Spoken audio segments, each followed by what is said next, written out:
The plasma mortar strike should have killed them both. Sergeant Elias Vance had orders to eliminate all Xyloian presence, but when he saw the child's terrified eyes, something inside him snapped. Now, as he cradles Lyra in the frozen ruins of Cryos, he realizes this single act of mercy has made him a traitor to his own people. And the alien mother searching for her daughter? She's not just any Xyloian, she's their commander. The habitation module buckled with a deafening crack, its structural integrity shattered by the incoming plasma rounds. Through the choking dust and acrid smoke, Elias saw her, a small Xyloian child frozen in the collapsing wreckage, her luminescent amber eyes wide with primal terror. His rifle's targeting reticule automatically centered on her forehead, its predictive algorithm already calculating the precise angle for a clean kill. Command channel chatter blared in his helmet. All units, confirm hostile eradication. The words dissolved into static as his muscles tensed. 7 years of Terran Special Forces training dictated one response. His body chose another. The second plasma strike hit before his conscious mind processed the decision. Elias moved like his armor had its own will, lurching sideways to intercept the blast cone meant for the child.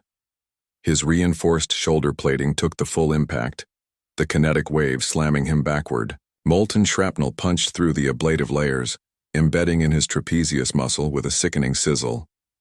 The child remained untouched. This wasn't just a breach of protocol. Under Article 17 of the Terran-Xyloian Conflict Accords, shielding an enemy combatant, regardless of age, constituted treason punishable by orbital decompression. His HUD flashed court-martial protocols, the red text reflecting in the child's unnaturally dilated pupils. She made no sound as the fires around them cast dancing shadows across her smooth, cobalt-hued skin.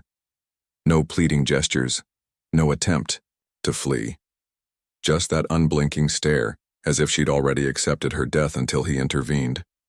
With a single gloved hand, Elias tore the insignia from his chest plate. The mag clasp resisted briefly before yielding with a screech of stressed metal.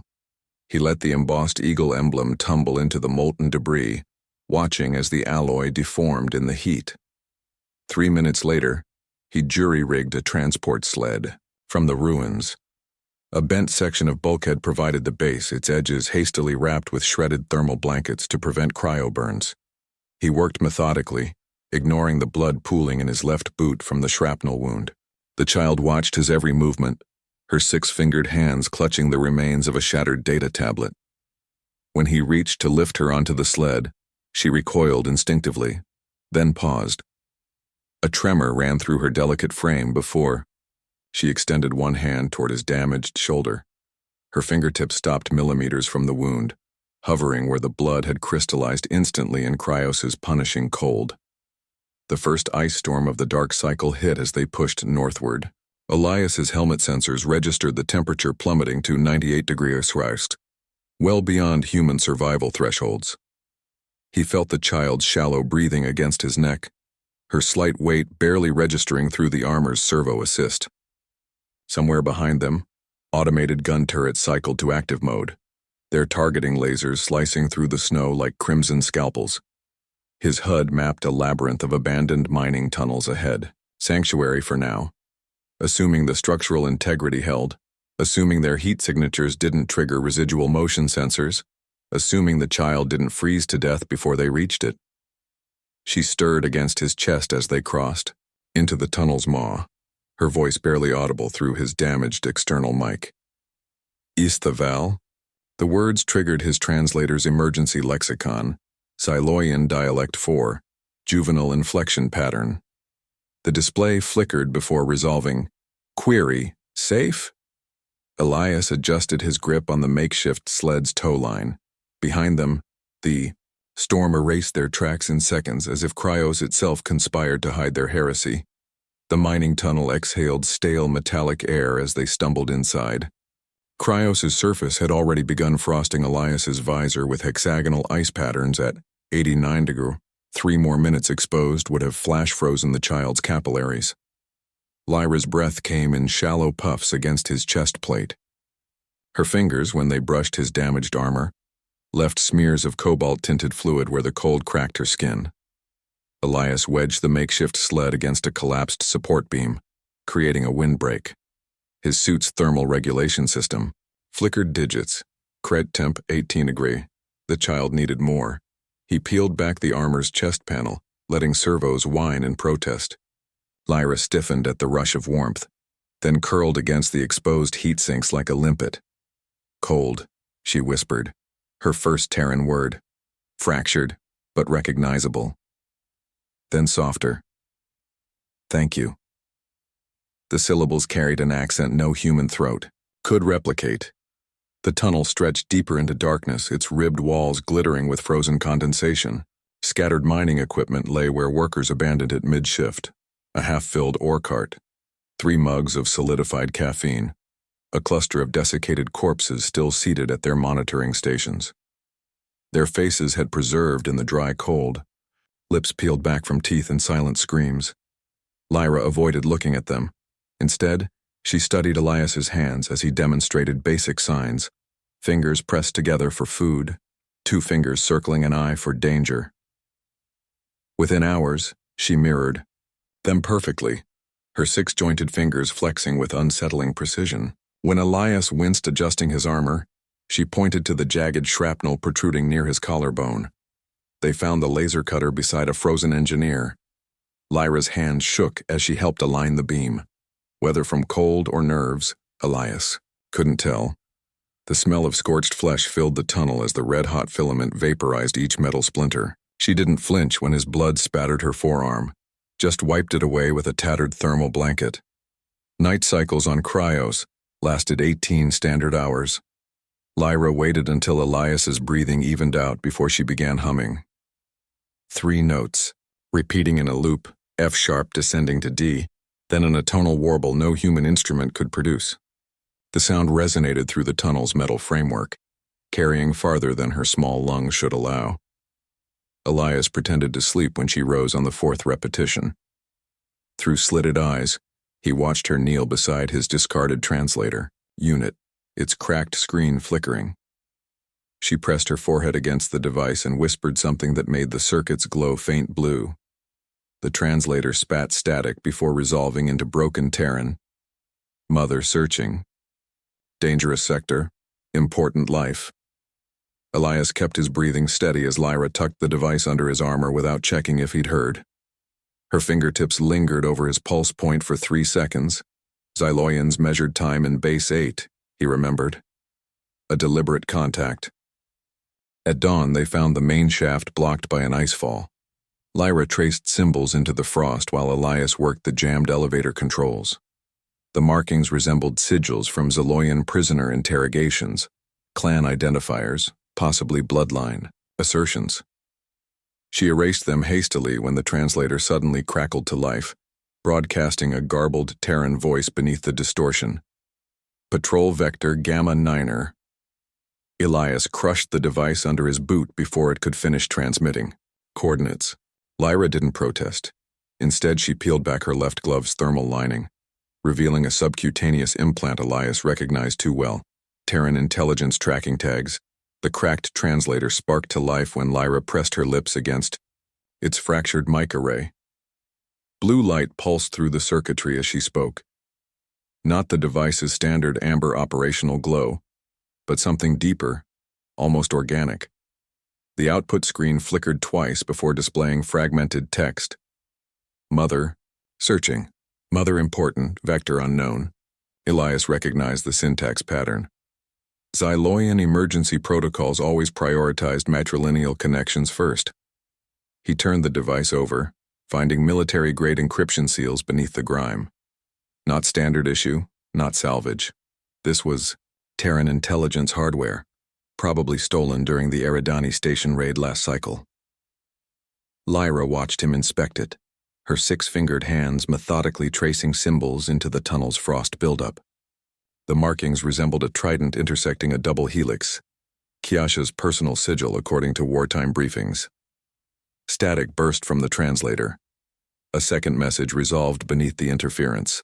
Coordinates for Cryos's southern ice. Shelves superimposed over a tactical map. Flanking markers indicated 2 Terran platoons converging on those exact coordinates. Elias's own heads-up display pinged an instant later. Motion sensors tripped 3 tunnels back. Plasma cutters breached the far wall before he could warn Lyra. Molten metal dripped from the ceiling as the first breach point widened. Elias grabbed the child and their remaining thermal packs, abandoning the translator among the frozen corpses. Behind them, amplified Terran voices echoed through the newly opened shaft. "Tracking confirmed," followed by the distinct charging whine of ion rifles.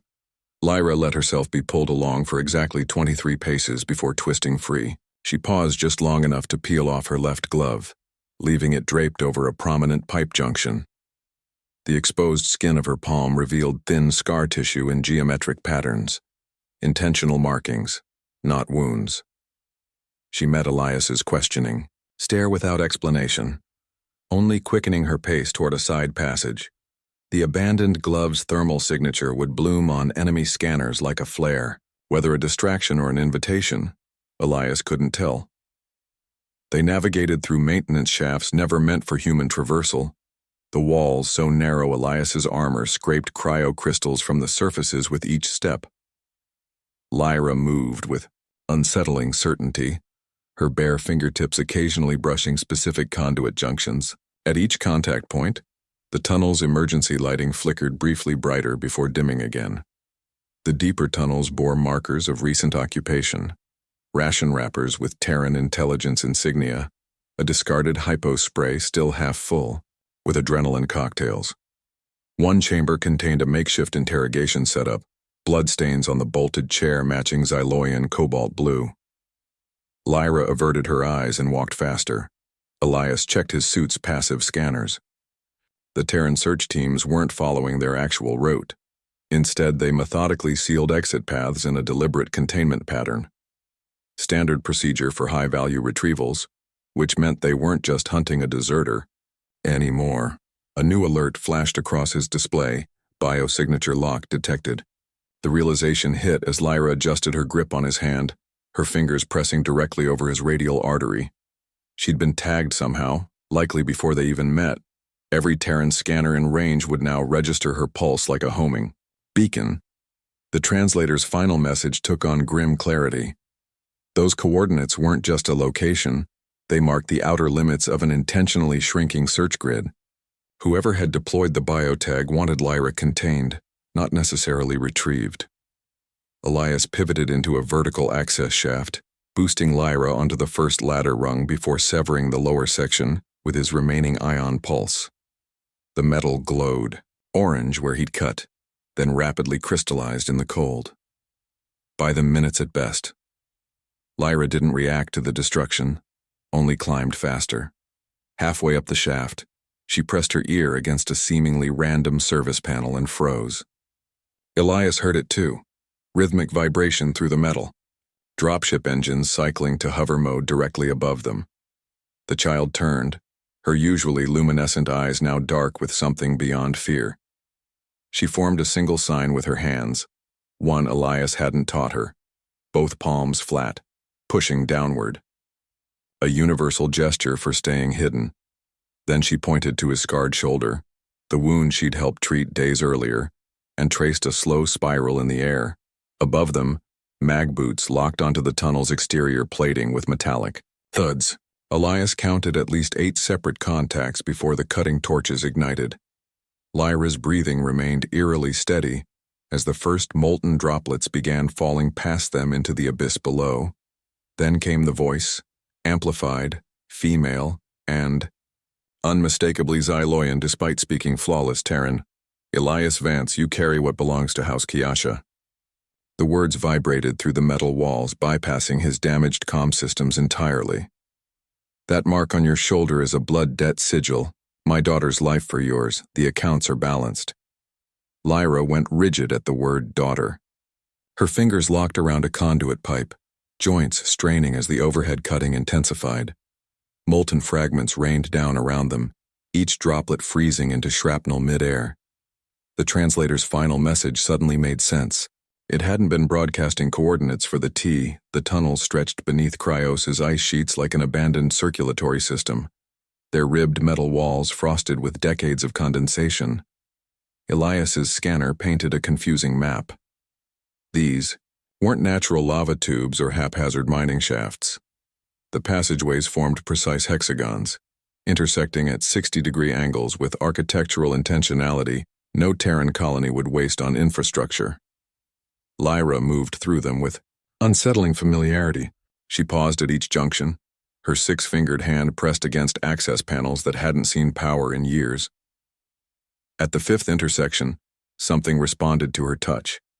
A faint blue glow pulsed beneath the frost where her palm made contact, tracing circuitry patterns last activated before either of them were born. Elias's scanner flared with new readings. The tunnels extended for 12 kilometers in flawless geometric repetition, descending toward Cryos's mantle in a spiral pattern. Temperature readings spiked near the bottom.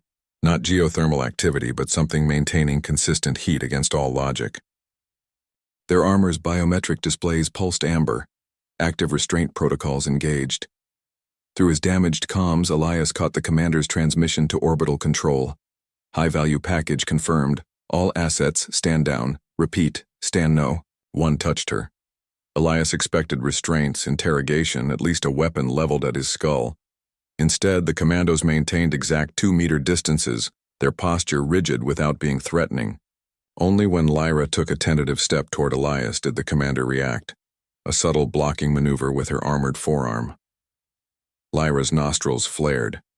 The gesture sent 3 commandos back half a step. Then she spoke.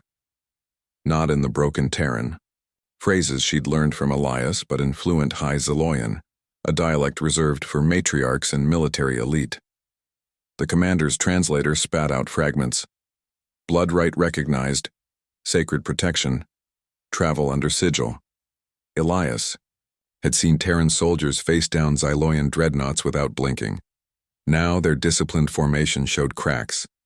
The commander's glove hovered near her sidearm, her voice tight when she finally addressed Elias directly. Sergeant Vance, you will accompany us to the extraction point without resistance. The formality sounded strained, not an order delivered to a war criminal, but instructions for handling volatile cargo. Behind them, the tunnel they'd emerged from groaned as secondary charges detonated, sealing the passage permanently. The vibration disturbed a sheet of surface ice, revealing what lay beneath. Dozens of frozen corpses in both Terran and Xyloian armor, their limbs tangled as if they'd died mid-struggle. A graveyard from some forgotten skirmish, or perhaps the aftermath of a joint effort gone wrong. Lyra averted her eyes from the corpses and walked toward the waiting Terran sled without another word. The commandos fell into formation around her, their weapons still cold. Only when they started moving did Elias notice the tiny blue mark glowing beneath Lyra's left ear, a sigil matching the one now pulsing faintly on his own scarred shoulder. The sled's thrusters engaged with a whine, kicking up plumes of ice crystals that obscured the battlefield beneath them. As they rose above Cryos's surface, Elias's armor detected multiple incoming signals. Not Terran, not Xyloian, but something older. A frequency that made his implants ache. Lyra sat perfectly still in the center of the sled, her fingers tracing invisible patterns on her knees. Every few seconds, her lips moved soundlessly, syncing with the pulse of those distant signals. The commander pretended not to notice, but Elias saw her grip tighten on her rifle's stock. They were retrieving far more than a child, and every soldier present knew it. Dark clouds gathered on the horizon as the sled banked toward a waiting dropship. Cryos's storms were returning, but something about their formation looked deliberate. Spirals of black vapor coiling like fingers around. Unseen prey? No one commented on it. The commandos kept their visors down, their posture neutral, as if ignoring the gathering storm meant it couldn't touch them. Only when the dropship's ramp closed behind them did Lyra finally speak directly to Elias. Again, 2 words whispered so softly the commander's translator couldn't pick them up. Watch closely. Then she turned toward the ship's viewport where the last glimpse of Cryos dissolved into churning darkness. The storm wasn't natural, and Lyra wasn't afraid. Elias caught the first clue from a comms officer's slip during their medicing. Check 3 words about Alpha-class retrieval before the channel cut. The Terran patrols weren't just following standard search patterns. Their thermal sweeps focused on Lyra's specific biosignature, ignoring Elias entirely unless he moved within 3 meters of her. Like tracking a homing beacon. The translators' cracked screen finally decoded a coherent phrase that morning: stand by for retrieval. Standard extraction protocol, except the vocal timbre carried the flat inflection of Terran intelligence operatives, not Xyloian warriors. Lyra's reaction confirmed it. Her nostrils flared wide, fingers curling around the device until her knuckles turned pale blue. When Elias reached for it, she crushed the unit against the ice ledge with a force that shouldn't exist in a child's frame. The circuit sputtered blue sparks as she ground the pieces underfoot. Around them, Cryos's ice field stretched into haze, their surfaces scarred by old plasma burns. Lyra knelt and traced symbols into the frost, 3 intersecting circles, around a jagged central line. Elias recognized the sigil from battlefield briefings. Kayasha's personal mark, used only when the Xyloian general personally commanded an assault. The puzzle pieces locked together. The excessive firepower in their pursuit, the way Terran patrols hesitated to shoot near Lyra, even the medical officer's lingering stare when treating Elias's wounds, not assessing damage, but studying how close his vitals synced with the child's. Lyra wasn't a refugee. She was the missing daughter of General Kayasha, architect of the Terexus massacre that had killed 14,000 Terran colonists. The commander, who'd glassed entire outposts rather than negotiate, and Elias, had smuggled her straight through 3 Terran blockade zones. The realization hit like a pressure seal blowing. Every action since the habitat module collapse took on new meaning. Those tunnels they'd fled through, likely part of an old Terran black site studying Xyloian genetics, hence the abandoned lab. Lyra's knowledge of the terrain, not survival, instinct, but training. When she'd hummed those 3 notes in the dark, she hadn't been calling for help. She'd been broadcasting a commander's daughter's distress beacon. Elias checked his armor's combat log. The moment he'd shielded Lyra from the plasma strike, his systems had recorded an energy spike in his shoulder wound. Precise match for Xyloian biotagging compounds. Not an accident. The shrapnel carried trace elements designed to mark him, for tracking, which explained how Terran patrols kept finding them. Lyra watched him piece it together. She didn't deny anything, just pressed 6 fingertips to her sternum in what might have been apology or acknowledgement. Her eyes held none of a child's fear, only the calculating patience of someone raised in war councils. Terran intelligence's motives became equally clear. Capturing Kayasha's heir offered leverage no battlefield victory could match. Not just a bargaining chip, but potentially access to Xyloian command networks through Lyra's biological signatures. Their entire pursuit had been one giant extraction, with Elias as the unwitting delivery system. A whine of approaching turbines broke the silence. Not the deep thrum of Terran dropships, but the higher-pitched scream of Xyloian interceptors skimming the ice. Lyra's head snapped toward the sound, her back straightening into a posture Elias recognized from military hollows. Kayasha addressing her troops before the Epsilon assault. The translator's final message took on grim irony. Stand by for retrieval. Hadn't been intended for them. It was a trap. Terran intelligence luring Xyloian forces into a containment zone, using Lyra's beacon as bait.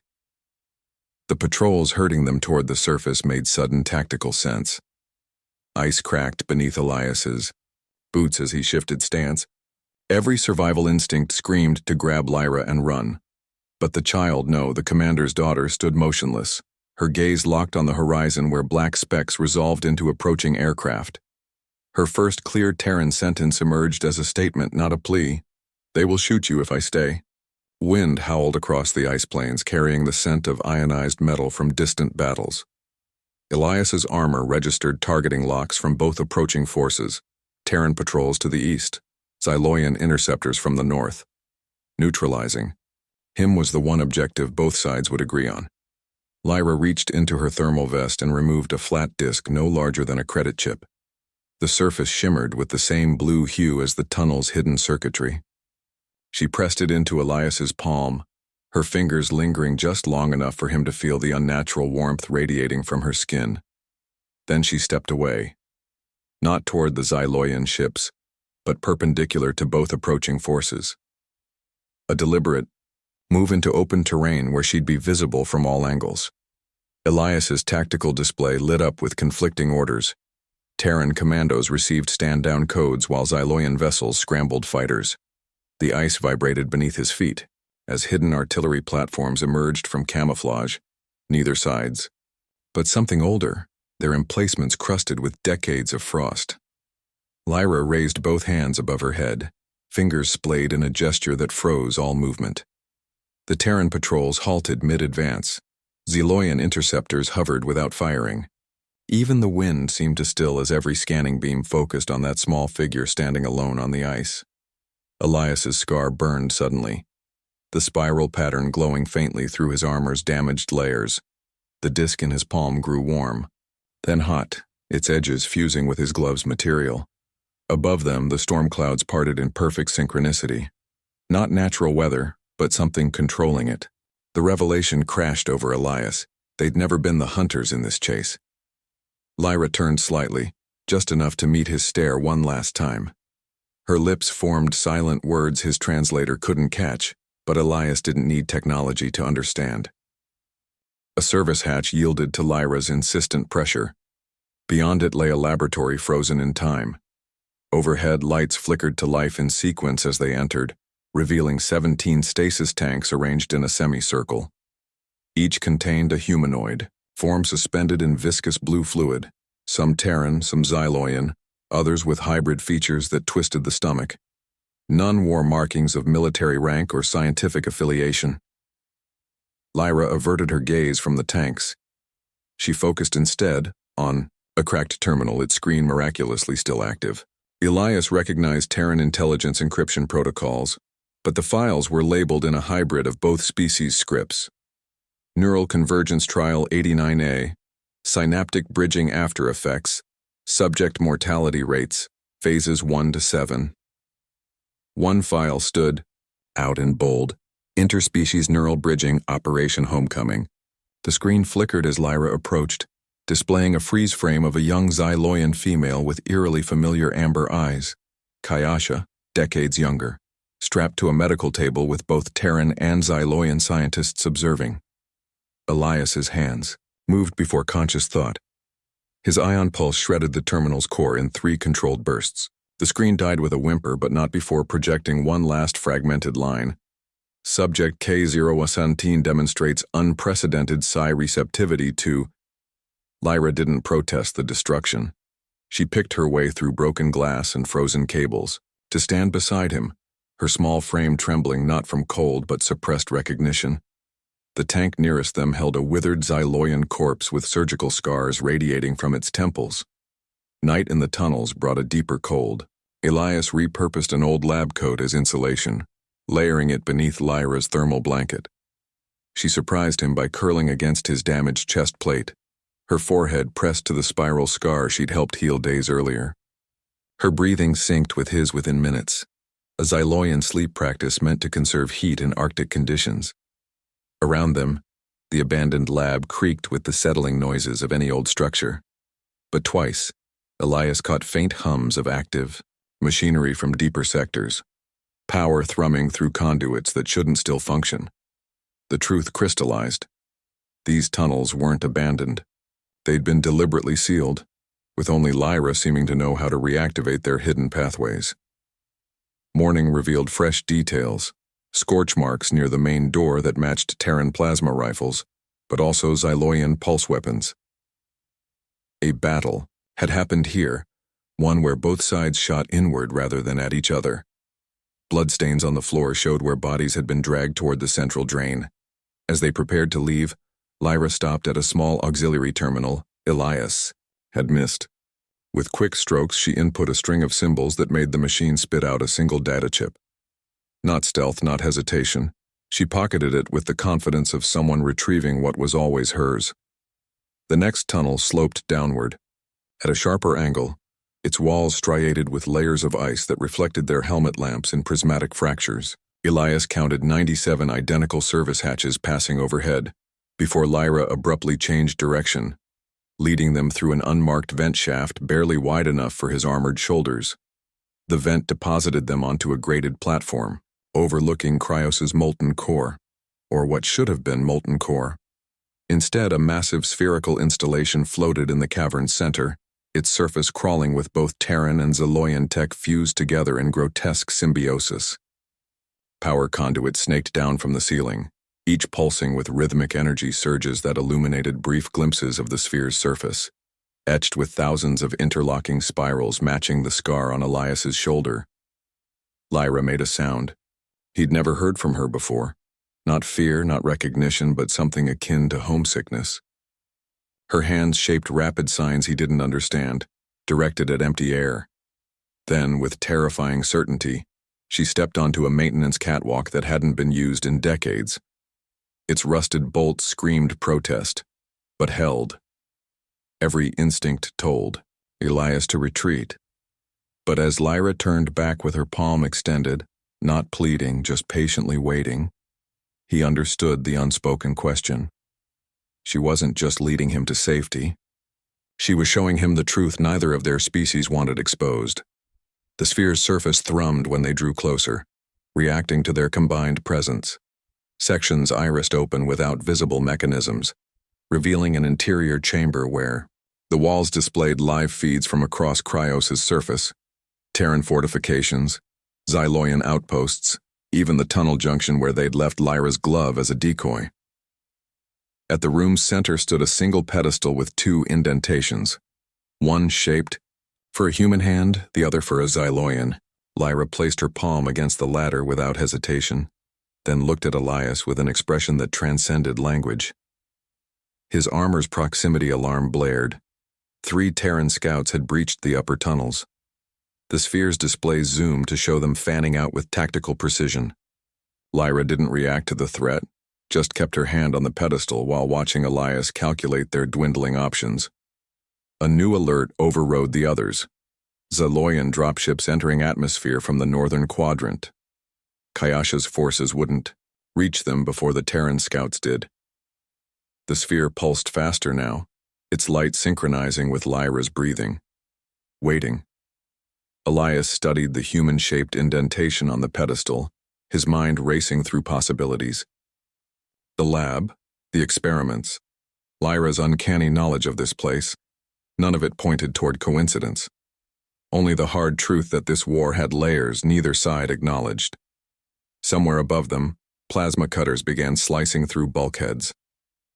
Lyra exhaled sharply through her nostrils, a Xyloian sign of diminishing patience. The sphere's humming pitched higher, vibrating the platform beneath their feet.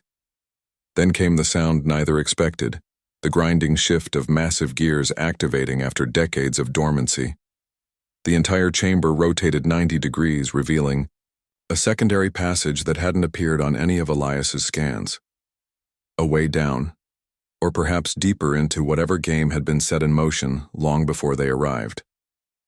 Lyra stepped toward the new passage, her small frame backlit by the sphere's pulsing glow. For the first time since the habitation module collapsed, she reached for his hand rather than waiting to be led. Her grip held generations' worth of unspoken knowledge, a living key to doors Elias hadn't known existed. Far above, the Terran scouts, boots echoed through empty tunnels, their search patterns rendered irrelevant by architecture that rearranged itself at a child's whim. The war outside continued, unaware that beneath Cryos's ice, its most dangerous secret had just awakened. The ultraviolet scanners swept through the tunnels in synchronized waves, their beams painting the walls with a pale purple hue. Elias counted 4 drones in the initial sweep, each no larger than a human hand but armed with enough firepower to reduce them to vapors. His ion pulse disabled the first 2 with surgical precision. Direct hits to their thruster assemblies sent them spiraling into the icy walls. The 3rd drone detected the attack pattern and dodged, forcing Elias to ricochet his 3rd shot off a conduit pipe. Metal screamed as the drone's stabilizers ruptured, skidding it into a pile of frozen debris. The 4th drone escaped, Its retreat wasn't the erratic flight of damaged machinery, but a calculated withdrawal, zipping through ventilation shafts, too narrow for pursuit. The realization hit too late. They'd been herded. The ceiling detonated before Elias could shout a warning. Lyra's small hand locked around his wrist, yanking him sideways into a maintenance shaft as molten composite rained down where they'd stood seconds earlier. The explosion's concussion wave rattled his teeth, but Lyra's grip never faltered. She pulled him through the shaft's twisting passages with the certainty of someone who'd memorized every rivet. They emerged onto Cryos' surface beneath a rare, clear sky. The storm's absence was worse than any blizzard. Satellite targeting. Systems could now scan the ice plains unobstructed. Sunlight glinted off distant orbital mirrors, the reflected beams intensifying as targeting lasers activated. Elias saw the crimson dot bloom on his chest plate half a second before instinct took over. His roll behind an ice ridge wasn't fast enough to break the lock. Terra's orbital grid could track a fleeing man across continents. Lyra stepped into the open. No hesitation, no defensive stance, just a child standing with arms spread wide, her dark silhouette cutting a sharp line against the ice. The targeting lasers hesitated. For 3 breaths they danced around her like curious insects before winking out entirely. Silence blanketed the frozen waste. Elias's armor registered the change. All nearby scanners switched to passive mode, no longer pinging their location. 3 minutes passed without movement. Then the ice vibrated under approaching mag boots. 8 Terran commandos materialized, from the glare, their armor coated with adaptive camouflage that shimmered between white and pale blue. Every weapon in the squad remained silent. No charging whines, no target locks. The commander's visor slid open to reveal a face Elias recognized from the Eridani campaign. Captain Reeve, 3rd Orbital Division. Her gaze never wavered from Lyra. The squad's formation wasn't tactical rigor, but something closer to ceremony. 2 commandos detached to flank Elias, their hands resting on sidearms but not drawing. Every decision since the habitat collapse had led here. Not a rescue, not an escape. A carefully orchestrated move in a game spanning light years. The first plasma round impacted 10 meters to Elias's left. Not a miss, but a warning. From which side? He couldn't tell. Lyra didn't flinch at the explosion. She simply waited, arms still raised, as both Terran and Xyloian forces locked weapons on each other over her head. Snow began falling again, thick flakes clinging to her braided hair. The disc in Elias's palm pulsed once. A countdown. He finally understood why Cryos' abandoned tunnels had signs of battle where Terran and Xyloian forces fought alongside each other. They hadn't been fighting together. They'd been fighting the same thing. And Lyra was its key. Elias's shoulder wound turned green at the edges, the flesh giving off a sour metallic smell despite Cryos' frigid air. Infection shouldn't have survived the freezing temperatures, but the shrapnel fragments carried something beyond Terran biology. The veins around the injury stood out in dark blue tendrils, pulsing in time with Lyra's humming when she crouched beside him in the cave. She gathered black lichen from the tunnel walls, crushing it between her palms with a precision that felt ceremonial. Then she bit her own wrist. No hesitation, no flinch, letting 7 drops of cobalt blood fall into the paste. The mixture fizzed where it touched the wound, releasing tiny spirals of smoke that smelled like ozone and crushed minerals. Lyra pressed her entire palm over the injury and spoke 3 guttural words that made Elias's fillings vibrate. Heat radiated from her touch, bone deep and oddly comforting. The fever broke within 2 hours, leaving Elias shivering but clear-headed. When he peeled back the dressing, the scar had formed an intricate spiral pattern. Not the jagged mess typical of plasma burns, but something deliberate, almost artistic. Lyra studied her handiwork with a clinical detachment that didn't match her child's frame. She traced the spiral's outermost curve with one fingertip, her nail leaving a faint phosphorescent trail that faded after 3 breaths. The abandoned observation outpost stood at the edge of a crevasse, its comms array jutting from the ice like a broken finger. Functioning power cells still hummed behind buckled bulkheads. Lyra went straight for the terminal, inputting commands with gestures Elias had never seen in any Terran or Xyloian training manual. Thumb and pinky extended while the middle fingers brushed the screen clockwise, then a sharp jab with the edge of her palm. The screen flickered to life, displaying a secure military feed Elias shouldn't have been able to access. General Kiasha addressed her war council from a command ship's bridge. The angular planes of her face unmistakably mirrored in Lyra's bone structure. Same sharp jawline, same unnerving stillness between sentences. The Xyloian insignia on her shoulder pulsed with the same blue as Lyra's blood in the salve. Kiasha's voice came through the translator in clipped Terran. Focus sweep sectors 7 through 12. The child emits detectable theta waves only during REM cycles. Then, to someone off-screen. And the human? A subordinate answered in rapid Xyloian, but Elias caught the words spiral sigil and viable carrier before Lyra slammed her fist on the terminal. The feed dissolved into static, but not before Kiasha issued her final command. Bring them both. Intact. Elias touched his scar. The tissue felt smoother than untouched skin, faintly warmer than the surrounding flesh. Lyra watched the movement, her amber eyes reflecting the terminal's dying glow. She reached out, hesitant for the first time since they'd met, and placed her palm over the spiral. A perfect fit. 3 distinct tremors shook the outpost. Exterior cameras showed ice calving off distant ridges in synchronized collapses. Not natural seismic activity. Something beneath the crust was moving with purpose. Lyra didn't react to the vibrations. She kept her hand pressed to Elias's shoulder, her pupils dilating until only a thin ring of amber remained. The terminal screen cracked down the middle, spiderwebbing across Kiasha's frozen image. A new alert blinked in the corner. Theta. Wave detected. Source proximity 12 m. Not from Lyra. From Elias. The realization settled between them like falling snow. That spiral scar wasn't just a healed wound. It was a beacon, a bridge, and now that Kiasha knew it existed, neither Terran nor Xyloian forces would rest until they controlled it. Lyra finally broke contact, wiping her palm on her thermal vest. The fabric sizzled where her blood-stained skin touched it, leaving behind tiny blue crystals that evaporated within seconds. She turned to the shattered viewport where Cryos's endless night swirled outside, her reflection superimposed over the darkness. The final tremor knocked out remaining power. In the sudden blackness, Lyra's eyes glowed faintly, not reflecting light, but generating their own. She spoke toward the void beyond the glass, her voice carrying an octave lower than any child should. They're coming, and they'll kill you to take me. The emergency lights flickered back on, revealing a single word she'd scratched into the frost-layered control panel, a Xyloian term Elias's translator could only approximate. Conduit. Elias's shoulder pulsed in time with the distant tremors. Not random seismic shifts, footsteps.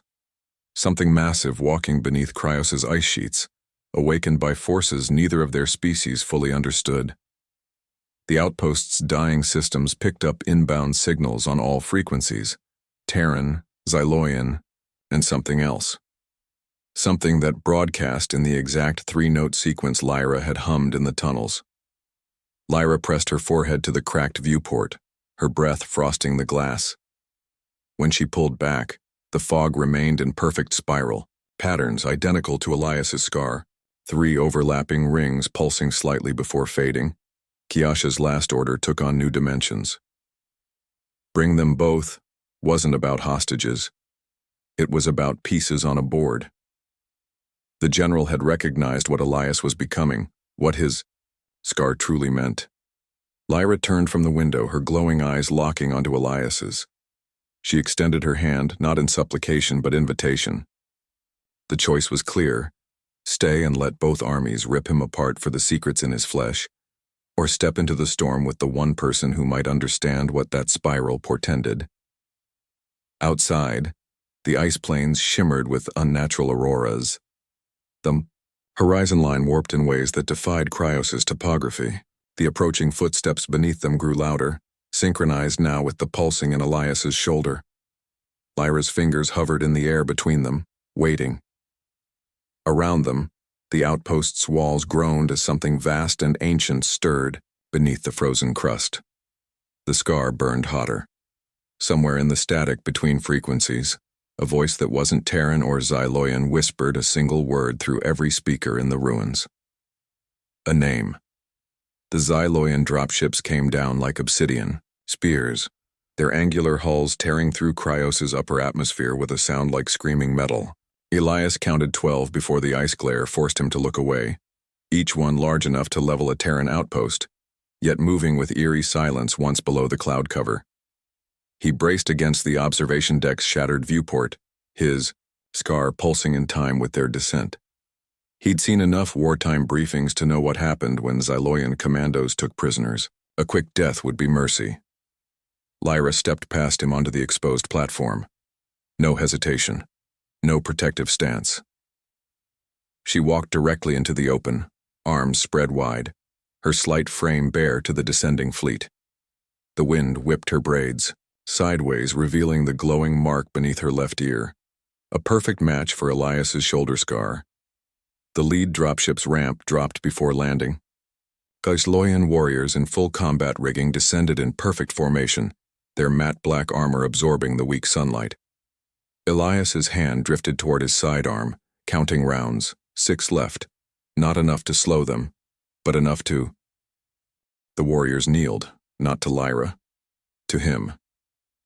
24 armored figures dropped to one knee in perfect synchronicity, their helmeted heads bowing toward Elias's scarred shoulder. Their weapons remained holstered, their posture rigid with what looked like reverence. The warrior nearest Lyra actually flinched when the child reached to adjust her thermal wrap, as if afraid to be touched by her. General Kayasha emerged last. Her battle regalia shimmered under Cryos's pale sun.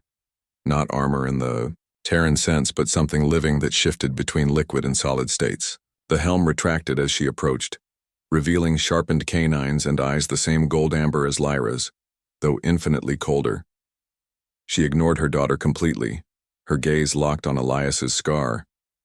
When she spoke, the words resonated in Elias's bones before his translator parsed them, blood to blood, life to life, honor to honor, ancient Xyloian ritual phrases. Elias recognized them from interrogation transcripts, words reserved for blood debts between high houses. Kayasha extended a 6-fingered hand, the tips glistening with the same blue, substance Lyra had used in the healing salve. Lyra moved then. She placed her palm over Elias's scar, her smaller fingers not quite covering the spiral's outermost curve. The contact sent a pulse of warmth through his torso, the scar glowing, faintly blue beneath her touch. When she withdrew, the mark retained a soft luminescence, visible even through his tattered uniform. Kayasha's nostrils flared. She inhaled sharply, as if testing the air between them, then spoke words that shattered Elias's understanding of the war. By ancient right and present need I claim you, Elias Vance. Not a threat, a formal declaration. The warriors remained kneeling, but their stance shifted. Subtle adjustments that positioned Elias at the formation's center, protective, not restraining. Lyra stepped back until she stood exactly midway, between Elias and her mother, her gaze flicking between them like someone watching a reactor core approach critical mass. Elias's translator spat out fragments of the warriors' hushed exchanges. Blood-marked. Convergence. No second binding. The scar burned hotter with each word, its glow intensifying when Kayasha unsheathed a ceremonial dagger from her waist. The blade wasn't metal, but a shard of something crystalline that refracted light in spirals, the same pattern as Elias's scar. Kayasha sliced her own palm without hesitation, letting blue blood well up before sheathing the dagger. Every Xyloian warrior held their breath. Lyra made a tiny sound, part protest, part desperation, but didn't move as Kayasha extended her bleeding hand toward Elias. The blue liquid evaporated before hitting the ground, becoming mist that curled and twisted toward Elias's scar with unsettling intent. Elias's tactical training screamed for him to retreat, but his feet stayed rooted, The same instinct that had made him shield Lyra from the plasma strike now held him motionless, a bone-deep certainty that stepping away would be worse than any blade. Kiasha's fingers stopped inches from his collarbone, the blood mist coiling between them. First came the shield, she intoned, switching to flawless Terran. Then the claim. Now the blood binds what war cannot sunder. She pressed her palm to his scar. Fire raced through Elias's nervous system. Not pain, but something more primal. His vision flooded with memories not his own. Kiasha standing over a human infant in a medical facility, making the same spiral cut he now bore. Lyra, as a toddler, her fingers tracing sigils in the frost that matched Cryos's buried structures. The massive installation beneath the ice, not Terran or Xyloian, but something far older, humming to life after centuries of silence. Then the clearest image. Lyra deliberately stepping into that plasma mortar's path, knowing Elias would intervene. Ibwindeu. Kiasha withdrew her hand. The scar's glow stabilized into a soft blue radiance. Elias expected pain, dizziness, some physical consequence, but instead felt a hyper-awareness of the warriors around him. He could pinpoint each one's position, without looking, sense the minute shifts in their breathing. And he understood. The ritual hadn't just marked him. It rewired his nervous system to synchronize with theirs, some ancient Xyloian bonding mechanism buried in their shared biology. Lyra finally broke the silence. She spoke rapidly in high Xyloian, her voice carrying a maturity Elias had never heard before. Kiasha listened without interruption, her gaze flicking occasionally to the still glowing scar. The warriors remained motionless until Kiasha nodded once. Then, as a unit, they turned from their kneel into a sitting posture, legs crossed beneath them, a Xyloian mourning stance. Not for the dead, but for lives irrevocably changed. Only then did Elias notice the subtle alteration in Lyra's bearing. Her chin lifted, her fingers splayed at precise angles. Not a child's nervous fidgeting, but deliberate sign language meant for long-range observation. His enhanced senses caught the response, a vibration in the ice beneath them, rhythmic and deliberate. Answering, Kiasha watched the interaction without comment, her sharpened teeth just visible behind parted lips. When Lyra finished signing, she addressed Elias directly. You carry the mark of convergence, not a punishment, a recognition. She gestured to his shoulder. Your act on the battlefield woke something that had slept for generations. My house honors that, even if your superiors would shoot you for it. The scar pulsed as she spoke, reacting to some unseen stimulus. Elias realized with dawning horror that it wasn't just glowing, it was communicating, sending and receiving data on frequencies no Terran tech could detect. Lyra stepped closer, her fingers brushing the scar again. This time the contact sparked a visible arc of blue energy between them. She met Elias's stare, and for the first time, he saw genuine fear in her expression. Mother wants me safe, she murmured, so low the warriors wouldn't hear. But with, you bound they'll hunt us harder, Kiasha overheard anyway. Her answering smile held no warmth. Let them come, she said in Terran, watching Elias's face. Now they hunt 7 generations. The warriors rose as one, forming a tight circle around Elias and Lyra.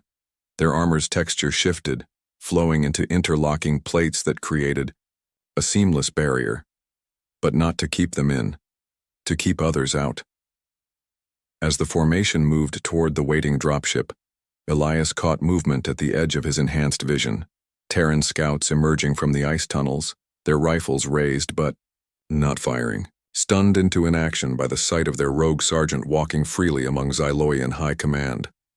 Lyra kept her hand on Elias's wrist, her grip firm. The scar's glow intensified with each step, pulsing in time with the massive footsteps, still echoing beneath Cryos's crust. Kiasha boarded last.